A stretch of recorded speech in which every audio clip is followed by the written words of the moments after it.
welcome back. And I'm going to ask you to rearrange yourselves a little bit so that you talk with different people. So I'm just going to give you some numbers. We're going to make like 4 groups, maybe 5 groups. How many people are here? 3, 6, 9, 10, 11, 12, 14. So, yeah, 4 groups. I think is good. Some of 3, some of 4. I'm just going to give you a number, like 1, 2, 3, or 4. And then you have to move and sit in like space 1, space 2, space 3, right? Okay?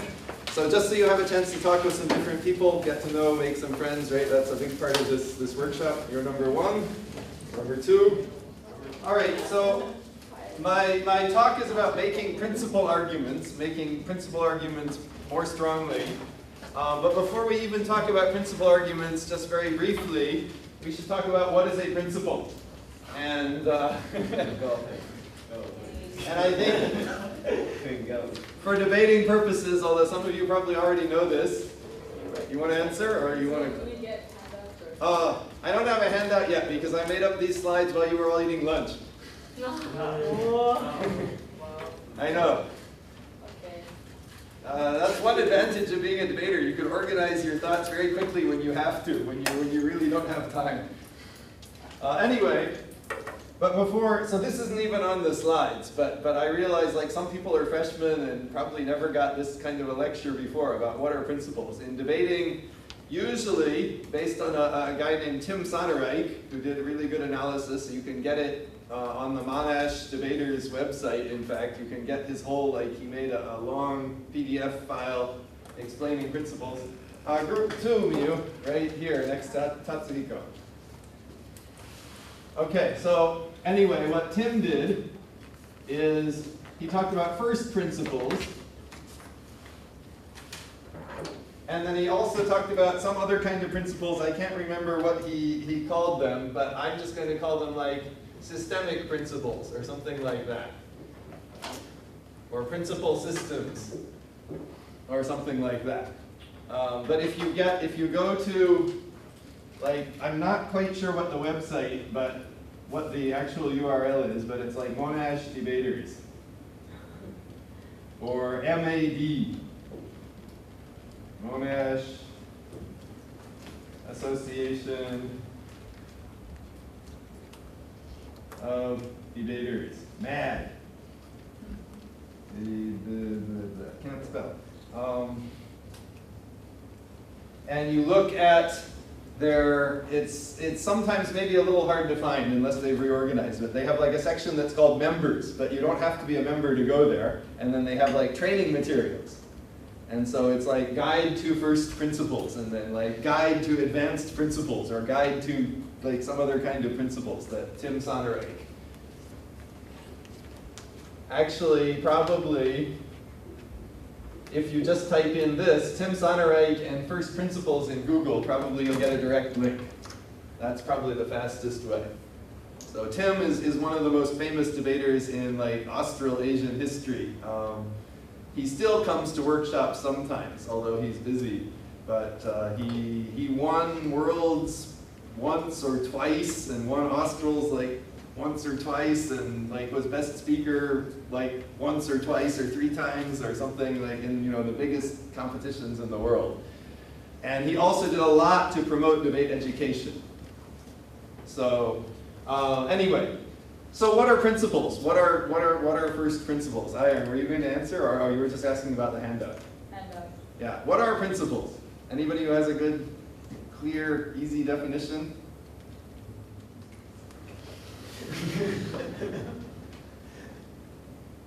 How about a synonym, like similar words? Opposite. Mechanism is like the dirty details. Like in opening government in the other room, I think their mechanism was something like we allow like private comments and messages to be unrated and not even looked at, but we evaluate public postings and then we give the users ratings based on their quality. Yes? That's a mechanism. That's not a principle. The mechanism is the details. Okay, they're very fundamental. That's a good adjective. Fundamental first. What? Value. Okay, value. That's a good similar word. Values, principles. So what are values? Think important. Okay, exactly. Things that people think are important, things that people think are good is my definition. In philosophy, important things, right? That's just as good. It just doesn't have as much of a philosophical traditional history, right? Important things, things people think are good, an a priori. Anybody know this term, a priori good? No. A is from priori, the beginning, the first. Fundamentally good things, things that everybody agrees are good. That's what first principles are. Just these ideas that everybody thinks are good. For example, what are some things everybody thinks are good? Love. Freedom. Okay, virtue, love, freedom, anything else? Privacy. Oh, I couldn't hear because two people were talking. One more time? Justice. Justice. Right, actually, if you were in the day sessions, like studying like justice, Michael Sandel, he talks about a lot of principles. Justice, fairness, happiness, good, fairness, health, safety, right. So in any debate, you should have probably some of these principles, one or more. Usually like you have one that you think is the most important one, that your team is represented. And that's like at the core, underneath your problem solution case. So in the debate we just had, like maybe your core value as government is fairness. Maybe your core value as government knowledge. Knowledge is probably another thing everyone thinks is good. Maybe your core value is harmony. That would be probably a good way to start. Like in today's world on the internet, it should be a space for us to come together. That's the ideal behind the internet. It's supposed to bring us together. It's supposed to create more harmony where we can make better connections, but the problem is those connections are getting worse. The problem is it's becoming more and more disunified. Trust is going down. Trust, there's another value. Loyalty, patriotism. Right. Okay, and therefore, we need to do something because it's the situation in status quo is threatening one of the things that is at the core of our identity, that makes us better humans. That's what an a priori good is. So in the debate, usually there might be a value that both sides agree on and they disagree on the mechanism, right? They disagree on the path to get there. Or there might be a values clash. A lot of debates have values clash. So maybe it's a clash between harmony and freedom in this debate. Government side wants more harmony by enforcing some standards. Opposition side wants more freedom by not having this hierarchical system that enforces people to enter some kind of ranking, right? That might be a values clash. That's what first principles are, according to Tim Sonnerlich. And it's always good if you can identify a principle underlying your arguments, underlying your problem, underlying your solution that represents your goal you want to get to. But he also says on a more advanced level, and like certainly my morning lecture was on a more advanced level, and this lecture, as I typed up the slides, it's also on a more advanced level. You have more like systemic principles. Because usually there's no sure mechanism for guaranteeing an absolute good. Like if human beings could be absolutely good, like we live in paradise, right? In the Christian mythology, right? You know, like we have too much knowledge, therefore we can't be good. You know, only God should have too much knowledge, only God is perfect, but humans aren't, so that's why we were kicked out, right? I'm not Christian, by the way. I'm not trying to promote Christianity even. I'm atheist. I'm even maybe slightly anti-Christian, but still, it's an interesting myth. It deals with a really fundamental issue, like why isn't life perfect?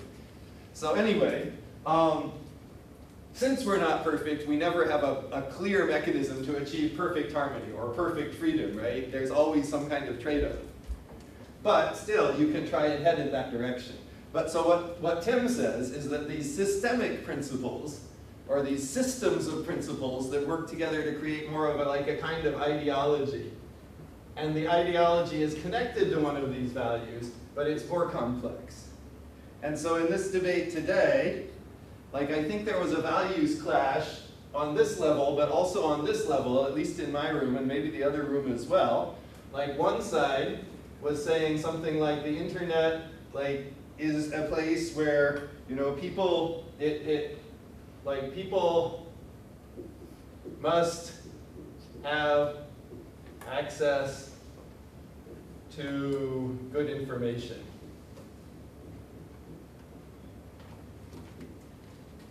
Or reliable information, right? Knowledge, perhaps, is that value. Or I don't think it really came across as harmony. I think it came across more as knowledge in this room. That's very important. Maybe rationality or wisdom. Wisdom is certainly an a priori good. Rationality, I don't know. I think some people would challenge it, but maybe a lot of people think that. I heard rationality from Hung a lot, actually. So that could be your good, your value that you want to. So people must have access to good information, or people must, maybe even a better way to state that value is people must be able to make rational, informed choices. That's probably a better way to identify the value on government side in this room, in that debate.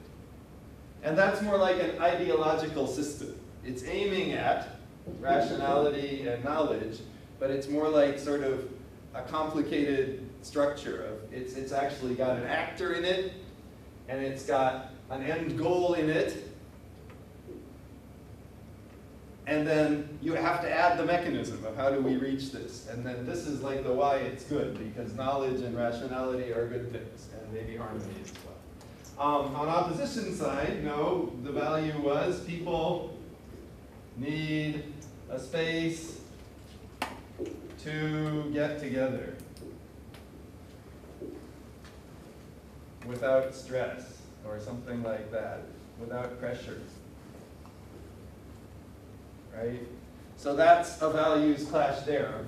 Which one of these is more important in this situation than why? But that's a more complex, like a sort of system of values, a statement overall of what people need.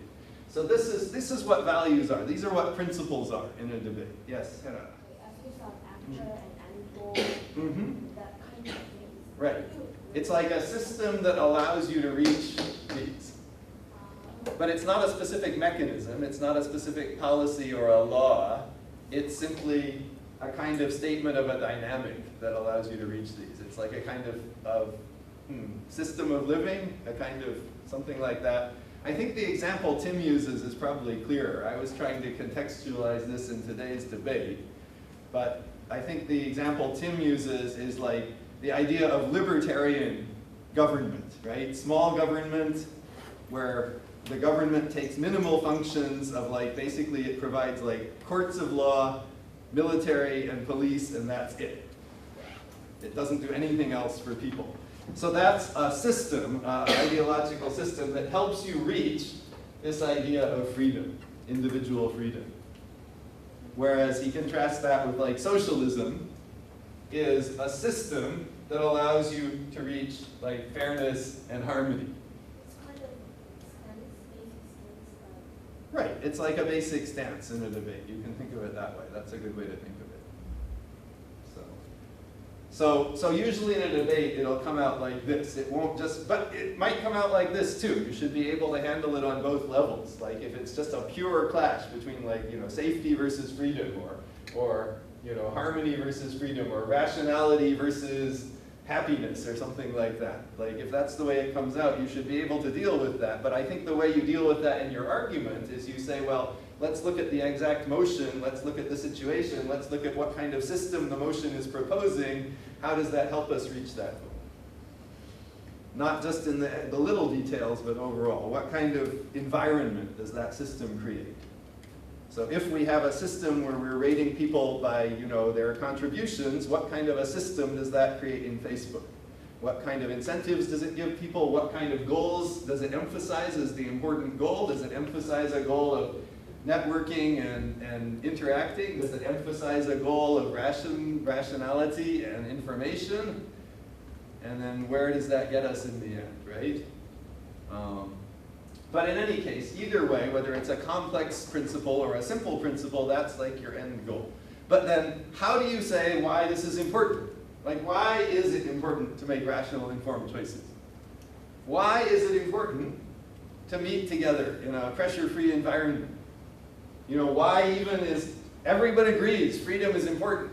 To some extent, if it's like one of these very basic principles, and if the other side is saying, oh, freedom's not important, nobody cares, that's a lot easier to defend. But even then, like, why? Maybe if they make a good argument about why freedom isn't important, then you actually have to defend freedom. Why do people need freedom, Doesn't everybody sort of want to go back to like your happy childhood before you had to go to school, before there were all those rules, you just had to follow what your parents did, you were, blissful and happy, right? Now you have too much freedom. Freedom makes you unhappy.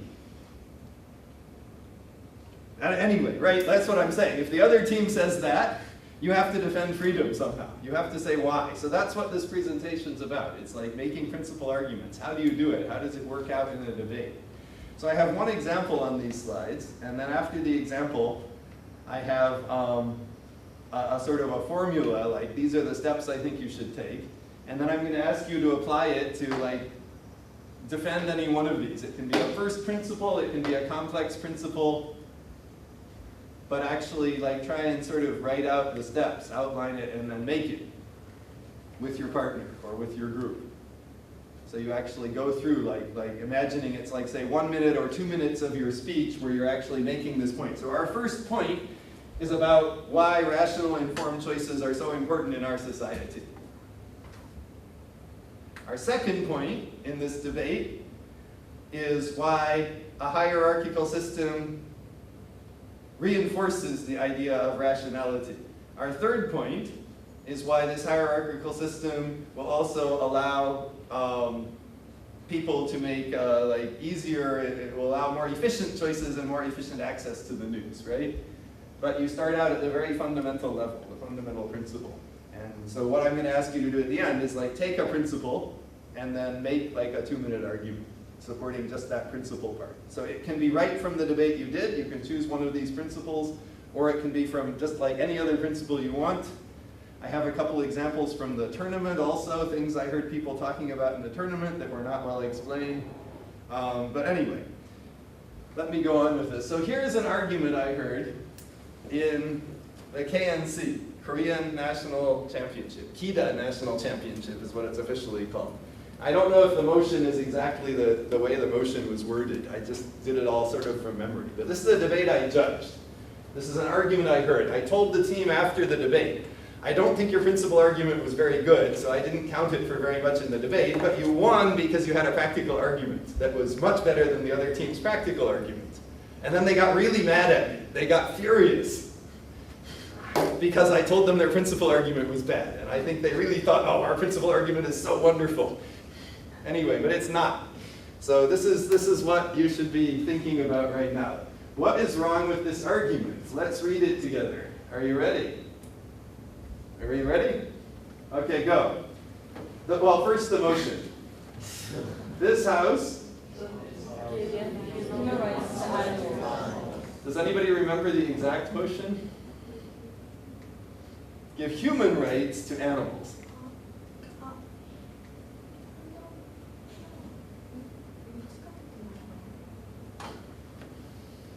Okay, it doesn't matter what the exact wording was, but that was the basic premise of the motion, giving human rights to animals. There might have been some extra words or something. Yeah. I remember.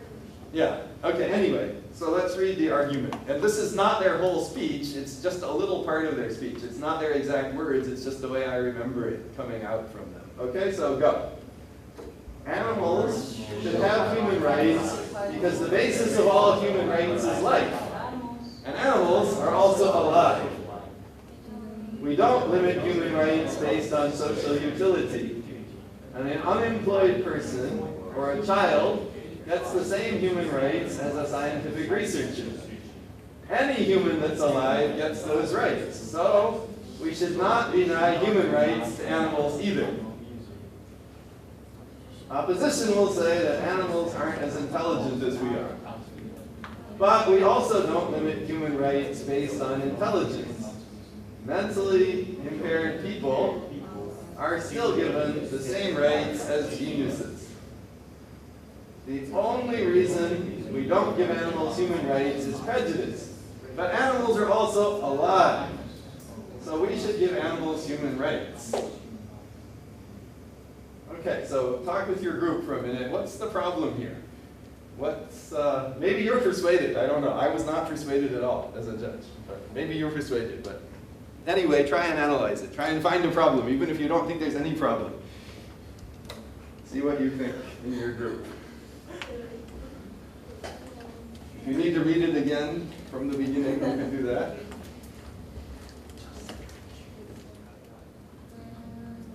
Okay, everybody stop. So I think I was hearing Hung, and before Hung, maybe Hong Young, I think, saying like, oh, well, if the only human right that existed, if the only principle that we thought was important was life, then this would be a good argument. Because if life is the only principle, the only right that we acknowledge, then, and animals are certainly alive, therefore, okay. But otherwise, where is the connection?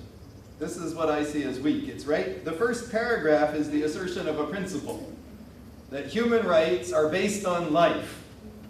But there's no support for that principle. There are just some alternatives given. There are two alternatives. So also, if there are three possible reasons you could give rights. One is life, one is social utility, and one is intelligence. Those are the only three reasons we can give anybody rights. And it's not number two, and it's not number three, so it must be number one. But that's what we call a false dichotomy.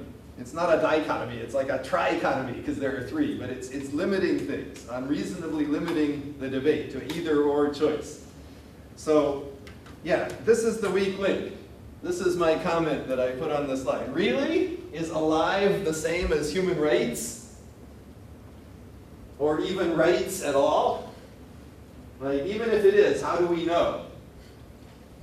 Right? Even if we believe that, oh, if you have life, you have rights. But, well, okay, even if everyone's willing to agree, like, even if everybody's willing to agree, freedom is good. Yeah, but why? What if the other team challenges it? Even if they agree too, but in the debate they're required to challenge it, so they do, and they make a pretty reasonable case. Then you have to rebut it, right? So anyway, even if it is the same, how do we know? In other words, there's no warrant or link for the key assertion that life is the basis of human rights. That's their key principle assertion. What follows is good preemptive rebuttal. That's what they did. They put a lot of preemptive rebuttal. Oh, the other team might say that. Other team might say this. But that's not the same as supporting their principle. So, yeah. It's not a positive standard for why rights exist. That's what they're missing. They need a positive reason why life and rights go together. And they don't give that reason. They just assert it only.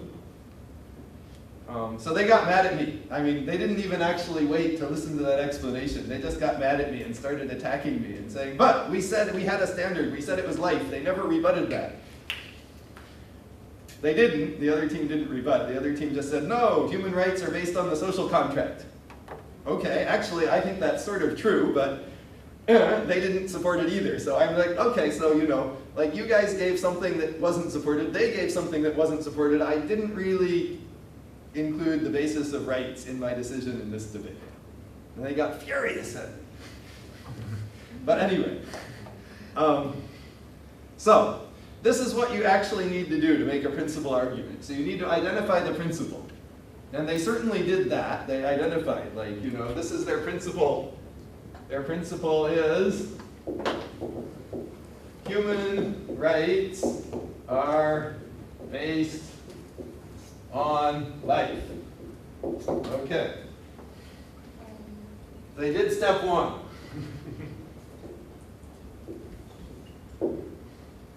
But they didn't do any of the other ones. They didn't do step 2, which is explain why that principle exists. How do we know it's an important principle? Are there examples of its importance? Anything like that, right? Nothing positive to make that connection. They didn't give an impact, like why is this an important principle to support? Even if it is a principle that everybody says is a principle and you have some examples. But so what? Why? Right? And then finally, well, the comparative, like that's in relation to what the other team is saying. So yes, they also didn't compare life to social contract in terms of why one or the other might be more important. But why is this maintaining this principle more important than what happens under the counterfactual if the motion falls? They also, right, like didn't say, like even if the other team didn't engage at all, they should still make a comparative. They should say something like, so the comparative is, if we don't accept life as the principle of human rights, then there's going to be a problem. What's that problem going to be? Okay, so these are 4 steps that you should take. And I have a better example. Trying to stick within their general reasoning, but I tried to write out a better example, even though I think their standard is actually a bad one. I don't think life is the basis of human rights at all. I'll show you, yes, Hong-Kyung. Actually, I think the reason why they are talking about the life issue Uh-huh. is that the actual motion of the law was that this house would ban the sale of food that incorporates unnecessary or excessive pain to animals. Ah. So that in the sense, I think they can also say like that because I think their assumption is that saying that also the animals can feel the same pain with the humans, and because they are also alive like the humans. So in that sense, rather than the way of saying the broad way as a human rights, I think what they are saying is that at least they can also feel the pain and they have their life, so that we also should respect their life as an animal. That's probably what they should have said, but that's not what they said. Prime Minister came up and said, ladies and gentlemen, our definition of human rights keeps expanding. 100 years ago, we thought that black people had no rights and women had no rights, but now we give human rights to everybody, and it's expanding more and more, and it's time to give human rights to animals. So our definition, their definition of this motion, it was they took a really extreme stance. They said, we would ban the sale of food that incorporates excessive pain from animals because we believe animals should have the full rights of humans in every way. We would ban the sale of any food that includes animals. We would ban killing animals. We would ban using animals for experimentation. We would give animals exactly the same rights as human beings. That's how they opened their case. So they actually took on a lot more burden than they needed to. Even though that was the motion, that they didn't really debate that motion. They debated this house would give human rights to animals, essentially, was the motion that they ended up debating. Anyway, yeah, but I mean, that's probably a more logical thing to do, to simply say, oh, animals don't have human rights, but animals do feel pain. Pain is a universal bad, the opposite of an a priori good, right? Pain is something everyone thinks is bad. If we think it's bad for us and we know that they feel pain the same way we feel pain, then we should think it's bad for them too. Otherwise, it would be hypocritical, it would be inconsistent, it would go against the basic empathy and fundamental reason why we think pain is bad. Therefore, it is a bad idea to allow animals to suffer pain when they don't need to, and that's why this motion should pass. That would be a much better explanation of a principle that's not taking on too much burden, right? Hannah. Actually, this is a little bit another thing, but can I see that before that? That before one? Yeah, sure. This one, the way they made the argument? Next one. Before? The steps. Oh, the steps, yeah. Oh, can you write them down? Sure.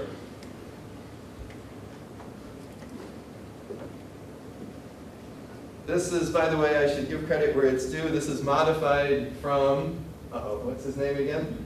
I taught with him at ADI 3 years ago. It's modified from his system. Jason Dizon, if you guys know him. I think he had just had 3 steps. I don't quite remember what they were anymore because I've changed it in my mind.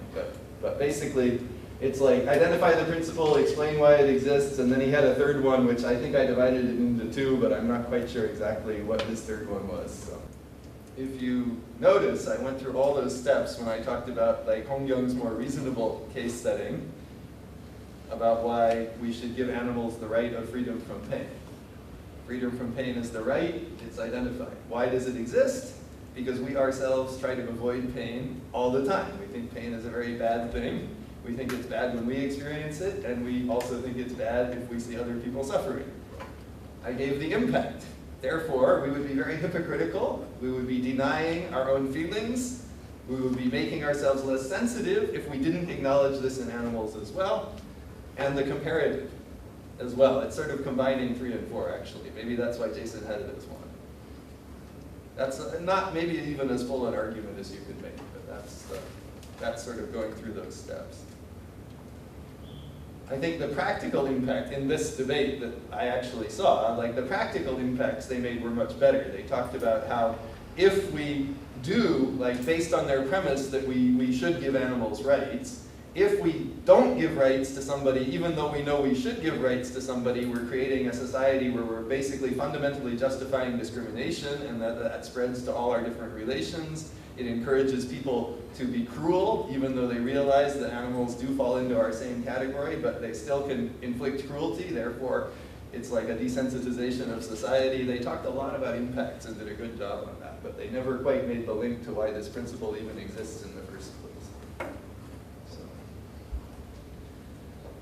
So, yeah. Do you need more time? Anybody? Okay, so here's like, I think, a better way. I mean, this is probably, like I said, I personally don't even think it's a good standard, like life means human rights, so I was trying to invent like what would be a maybe a more reasonable explanation. Just sort of see what you think. Okay, ready everybody? Go. Animals should have human rights because the basis of all human rights is life, and animals are also alive. That seems like a statement that's a bit too superficial. But if you think about the tradition of viewing all things in the world as alive, it doesn't seem so strange.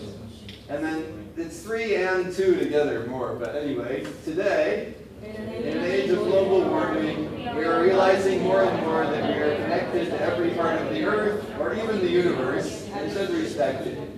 It's almost a return to ancient religions where people recognize that rivers, forests, and mountains had a kind of life of their own and needed to be preserved.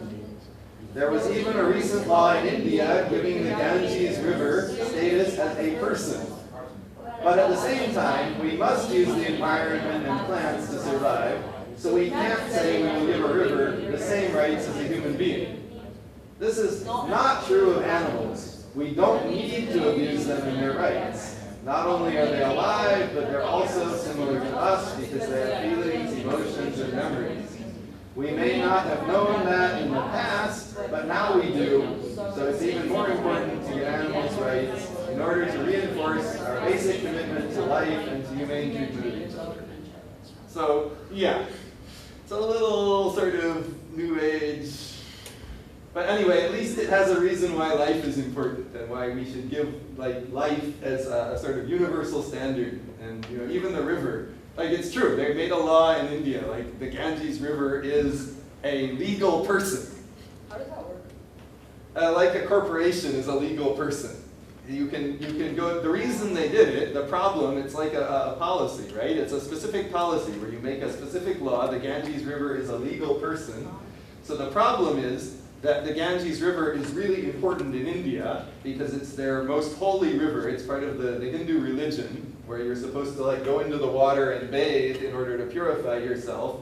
And it's also important as a water source and as a transportation source. It runs right through the center of northern India, which is the most populated area, and the political center as well, right? So it's an extremely important river, but it's being extremely abused by pollution. In fact, it's dangerous to even go in there. So it's like they can't even do their religion because it's so polluted. So the solution is we make it a legal person. That means that in its behalf, like people can sue to prosecute anybody who pollutes it because they're violating its human rights as a person by polluting it. That was their solution. So like, even as a legal entity, you're allowed, you can imbue the river with human rights. Right.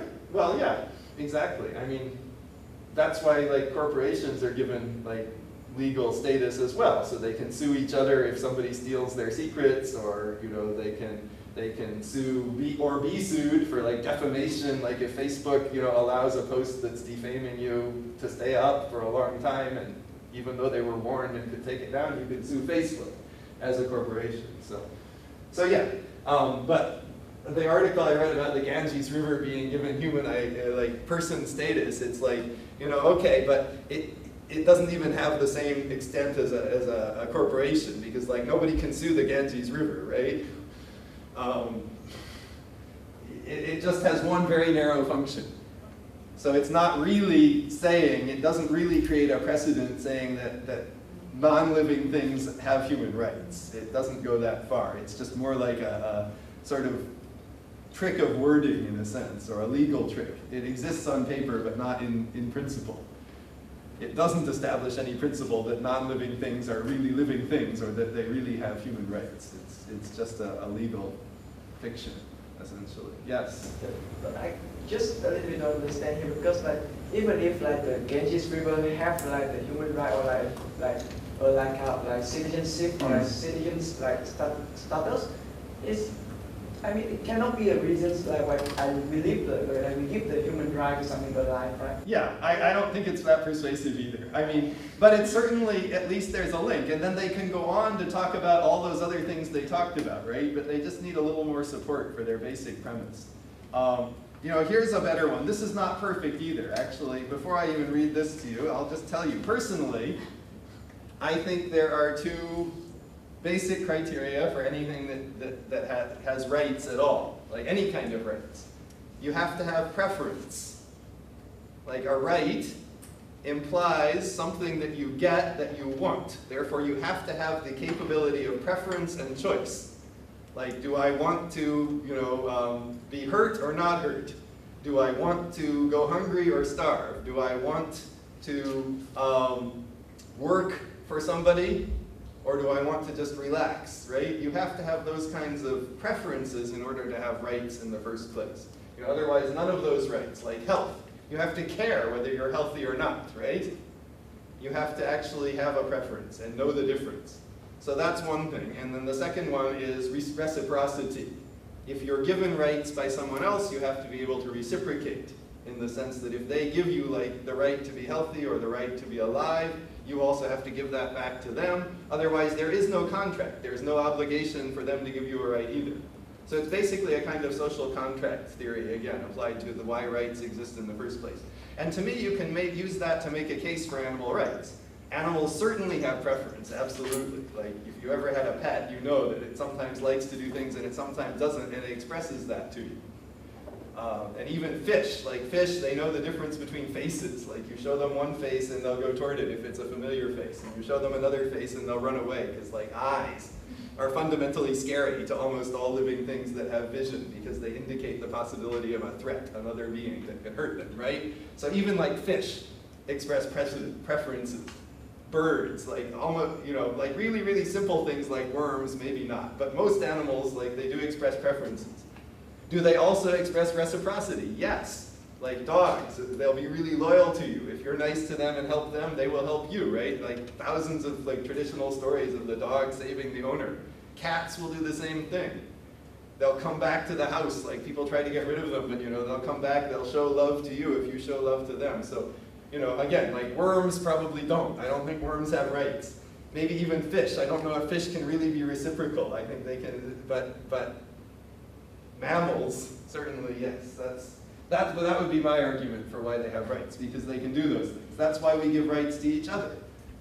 Because we also identify with the preference. We identify with the other person's pain, or the other person's desire, or the other person's happiness. In fact, it's even in our biology. There are things called mirror cells that literally duplicate the neural pattern. If we see someone looking unhappy, we get the same neural pattern based on experiments as if we ourselves were unhappy.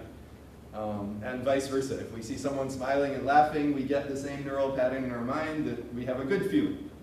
It's also the basis of learning. If we see someone swinging a baseball bat, we get that same pattern duplicated in part of our mind, and it's how we can copy things. So anyway, like, we have reciprocity, we have identification and empathy, and we certainly like negotiate, like, oh, I do this for you, you do this for me.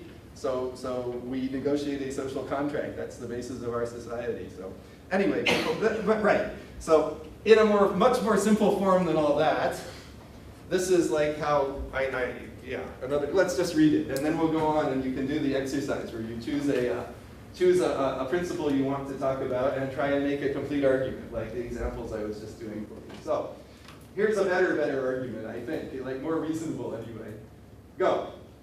Human rights are the rights we give people. But why do we give people rights? One answer is that we give others rights because we want to have those rights ourselves.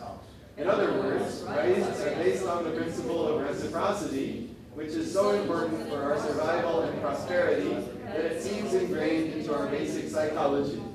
When a salesperson gives up a free sample, we feel obligated at least to listen to a long sales talk and often end up buying even if we didn't want to in the first place. When someone gives us an invitation to dinner, we have to reciprocate even if we didn't enjoy the meal. The principle is so important that it is established as the golden rule. Do unto others as you would have others do unto you in almost every national and religious tradition. The only question is, do animals also qualify to enter a bond of reciprocity? We will show you that they do fundamentally, because fundamentally animals are very similar to us, and I just gave you that whole long part of that argument. And then step 3, the impact of extending such rights to animals is also important on a principle level, even if we don't get any tangible benefit from doing so, though we will also make a benefit argument in the DPM speech. It's important because even if we don't get any benefit from the animals, even if their reciprocity is only to the extent of looking at us with big eyes or something like that, we reinforce our own identity, we reinforce the values which are important to us, we reaffirm our own humanity by giving that humanity to animals because we know that they can identify with us and we can identify with them. That's why, on principle, it is absolutely essential that we give animals the same human rights as people. The only exceptions we would make is to save your life, you can shoot a tiger or something like that if it's about to attack you, and that's the same as we have with other people as well. If there's someone attacking you with a knife, you're allowed to defend yourself.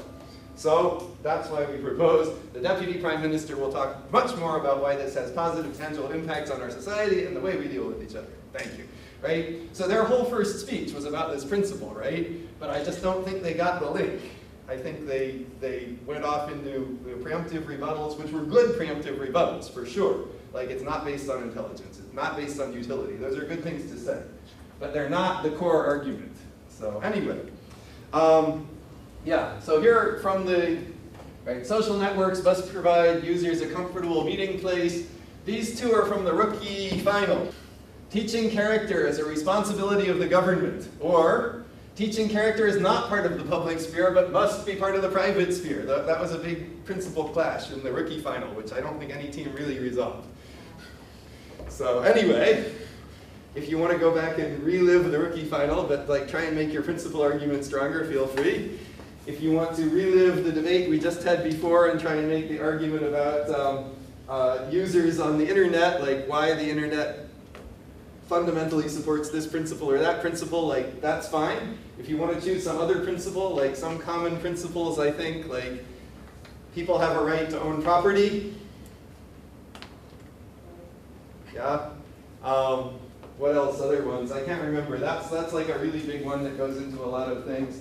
I had some notes somewhere about other common principles. Anyway, it doesn't matter what principle you want to support. If you even want to support just some general principle, like freedom is important, right? That's fine. Choose any principle. And I'm going to give you 15 minutes just to make an argument about why that principle is important, right? Step 1, identify it, say what it is in a clear way. The principle we defend today is the idea that people have a right to own property that no one can take from them. Or the principle we defend today is the idea that the internet is primarily a place of social interaction and this is vital to our society, or something like that. Explain why it exists, how we know it exists, give the impact of it on us as people, and give a comparative. If we don't have this principle, right, then this is a problem that happens. Okay? Yes? No?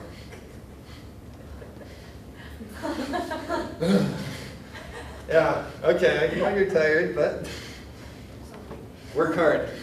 It's good for you. I hope I could defend that principle if I had to. I mean, hard work is good. No. Yeah. Yes, you can choose any principle you want. You do not have to take one of these principles. I'll just edit this slide right now. Body stitch. Sorry? Character. Oh, you didn't watch that debate. That's right. Yeah. Okay. Take any principle. Some suggestions. There we go. Okay, but you can choose anything. Anything. But everybody do that. So if you're having trouble, if you don't know what to do, call me. Just raise your hand, wave, say Peter, or ask the person next to you, like, to explain please, or anything, right? But I'm going to give you 15 minutes. Try to make the argument complete. Write down at least an outline, or write down a whole script if you want. It doesn't matter. But then after 15 minutes, I will ask you to stand up and deliver that to a partner. And your partner can then comment or ask questions about it after you deliver your explanation of the principle. Go. Okay, everybody stop for a second. All right, let's see here. So, where's ABC again? This one. Anybody, anything that nobody chose? Like, is there, how about A? I think you guys are doing A, right? How about B? I know lots of people are doing B. Oh, C. Yas is doing C. Okay. No, C. B. Oh, you're doing B? Responsibility of government? No, C.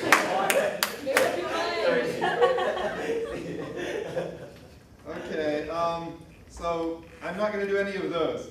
I'll just do one of the other ones then. I hope I do a good job. Like, some of these I think I'll do better than others. I have no clue, right? Like, whether I'll do a good job or a bad job. But just as a demonstration, if I do a really shit job, just tell me that, right? Somebody pick one of these things, and I'll just do a little short demonstration speech, and then I'll give you 2 more minutes to work on your own. Pick one of those things to put in that box. What do you want me to defend? Love? Okay. Right. So, our first argument is going to be why love is absolutely an essential value for human. Are you guys doing love? No, you're not doing love. Okay, good. Nobody's doing love. Right. Well, see, nobody's doing love. That's why I have to be its sole defender. So, love is one of the most important values we can have in human life. How do we know this is true? Like, think about the vast amount of poetry, of storytelling, of like every soap opera you ever saw on TV, every pop song in the world, like they're all devoted to love. Empirically, we know that this is true simply by observing human behavior. But why, right? Because judges won't be convinced by pure empirical arguments. Your closing half will take over and you will lose this debate. So, why is this the case? It's because basically human beings, although we would like to think we are rational, we are not. Our minds are like a series of different impulses and influences and hormones that are all competing violently within ourselves. But there is one emotion, one of these like competing emotions, which can totally like distract us and which can engage us in our full facilities beyond any of those things. And that is love. Love is when you devote your full attention to one, usually an individual, although in some cases I think it could be that someone could love like a concept or an idea or a place. But love is where you've devoted your whole being to that, to the point where you're using all your rational capabilities, all your emotional capabilities together. Essentially, love is important because it makes you the best of who you could possibly be. That's why this is a really important principle. And if we never allow ourselves to open up and experience this, if we always have like a kind of a check or a balance, or tell us, don't go too far, don't let this one thing take over your mind, we will never actually experience that best that we could be. And that means we'll also never experience the possibility to grow and be better. Because the beautiful thing about having a mind that is not unified and rational is that it also means there's room to grow. And that's why it's so important to maintain this principle of love. If opposition is going to try and argue that love is simply like a social construct that is constraining us or enslaving us or trying to submit us to some kind of commercial buying spree where we go out and buy a lot of chocolate on Valentine's Day, that's not true. Love is far more fundamental and far more important than that. And even if it can be manipulated in some cases for bad effects, and even if people try to copy it and fake it because they realize it's so great and they think it's going to gain extra status, we don't think that's enough justification to take love away or for us to try to insulate ourselves from love. Because no matter what other possible bad effects there may be, no matter what negative consequences there may be, the principle of trying to be the best you can be, to be all you can be, and to focus yourself on something so intently that it will grow you into that person is still something valuable that we should never give up. That's why we're proud to propose.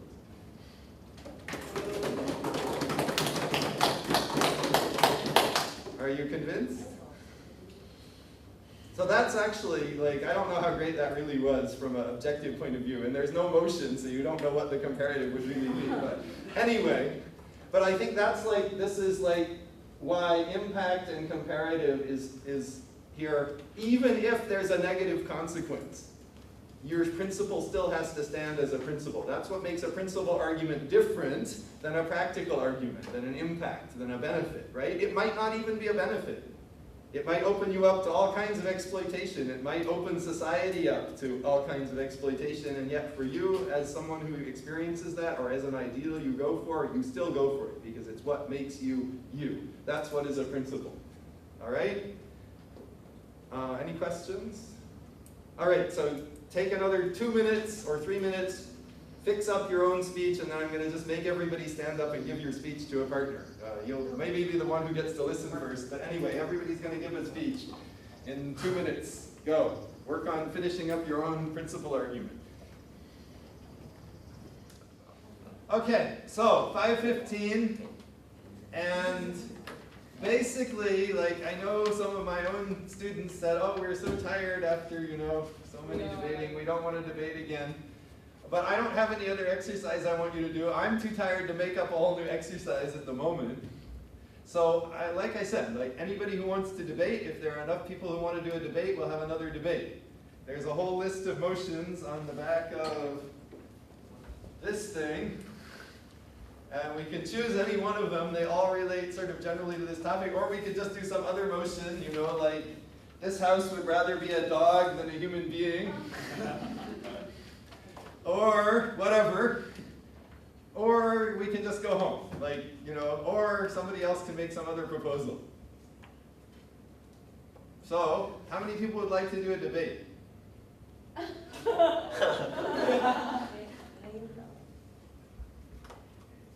Nobody, except me. Okay. You can debate by yourself. Maybe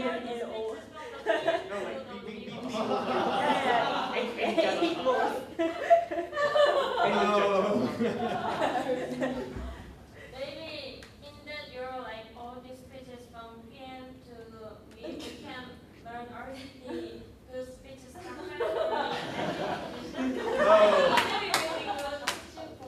No, I think you would learn like how to find subtle ways of sneaking out of the room as quickly as possible. I prefer going out better. I prefer taking your all these speeches rather than just going out. So if you do, I really appreciate for it. Yeah. No, you don't. Trust me. This is called appeal to authority. Trust me, I'm an old man. I've seen many things like that, and I know you don't. Okay, so one last thing then before we go for the day. The one last thing is tomorrow morning, I'd like to take about 30 minutes, maybe even 40 minutes, and do some kind of other presentation or some kind of other exercise with you. So does anybody have any topic you want me to talk about, or any exercise or anything?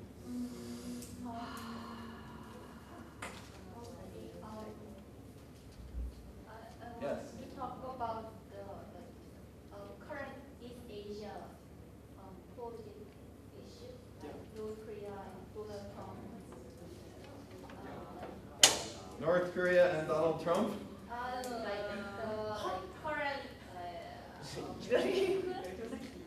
North Korea, South Korea, Japan. Current trends like in Northeast Asia? I understood the thing. Okay. Well, maybe I should write nominations and then you vote. Okay. I'll write nominations for the topic.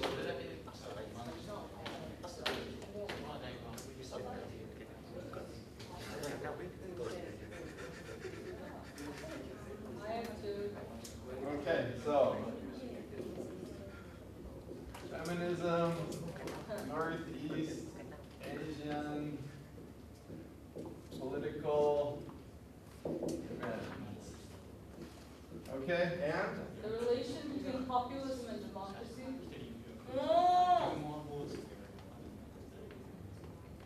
And sports.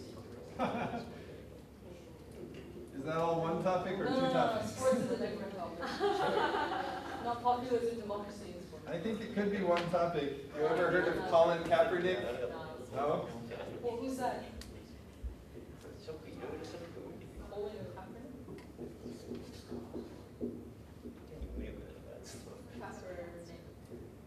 Google it.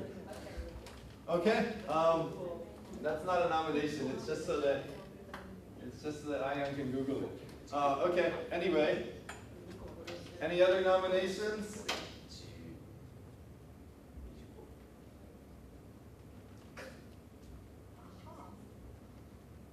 Okay, we have 4 nominations. Number 1, number 2, number 3, and number 4. We don't have one vote.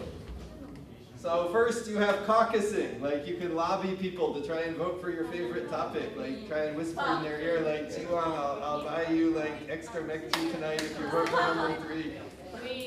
Presentation or lecture about the Lobbying for a couple minutes and then we'll vote. Vote number 3.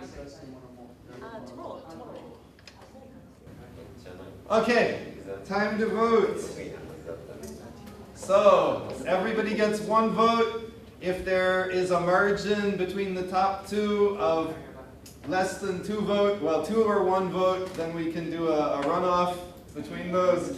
If the margin is more than 2, we'll just assume that that's the final vote. So, everybody just gets 1 vote for 1 topic. All right, starting with you. Give me your vote. All right, and then Tatsuhiko. All right, and Hongkyung, you'll vote for the second one. All right, number 2.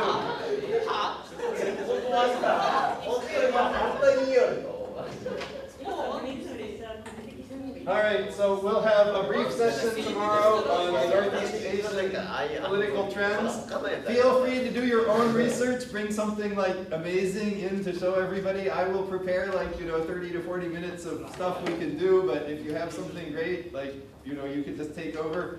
And then we'll do another practice debate.